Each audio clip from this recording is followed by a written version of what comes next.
আমি মোহাম্মদ জাকির হোসেন মোল্লা, সাবেক চেয়ারম্যান 10 নং আরপাড়া ইউনিয়ন পরিষদ। আমাদের গড়িয়াদহ খাল, মধুমতি মুখ থেকে শুরু করে চারখালের মাথা পর্যন্ত পানি উন্নয়ন বোর্ডের টেন্ডারের মাধ্যমে খনন করা হয়। এই খনন কাজে ঠিকাদার ছিল ফারুক হোসেন।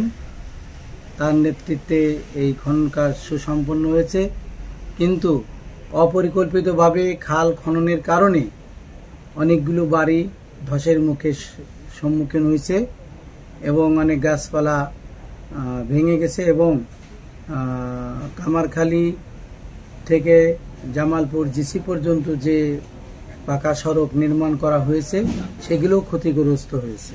তো আমি এই কর্মকাণ্ডের তীব্র নিন্দা জ্ঞাপন করি।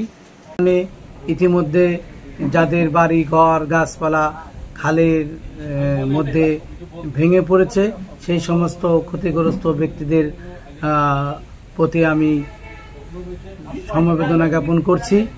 পাশাপাশি এই খালের সাথে সংশ্লিষ্ট রাজবাড়ী পানি উন্নয়ন বোর্ডের নির্বাহী প্রকৌশলীর সাথে যোগাযোগ করেছিলাম। তিনি এই খালের সাথে সম্পৃক্ত এসডি উত্তম কুমার পোদ্দারের সাথে যোগাযোগ করতে বলে তিনি আমাকে জানিয়েছেন অতি দ্রুত সময়ের মধ্যে এই ধ্বংস স্থান পরিদর্শন করে এর কার্যকরী ব্যবস্থা গ্রহণ করবে। আমি আশা করি যে অচিরেই সংশ্লিষ্ট কর্তৃপক্ষ এই খালের ভাঙ্গন রোধে ব্যবস্থা নেবে।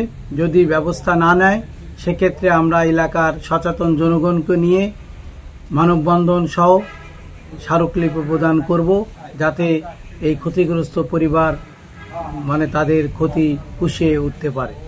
আচ্ছা, কয়েকজন লোক আমাদের কাছে বক্তব্য দিচ্ছে এই খালের মাটি বিক্রয়ের সঙ্গে আপনি এবং এবি মেম্বার জড়িত আছেন, এ ব্যাপারে আপনার বক্তব্য কি?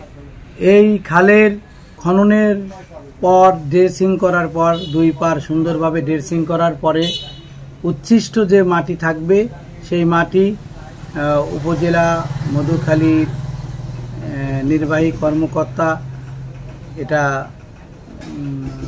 টেন্ডারের মাধ্যমে বিক্রয় করে।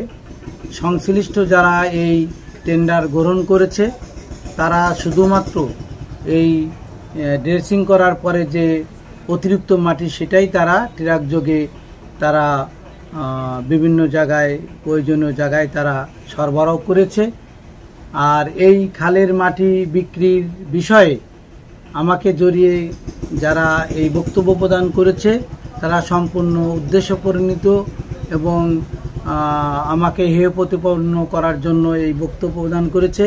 এই বক্তব্যের আমি তীব্র নিন্দা জ্ঞাপন করছি।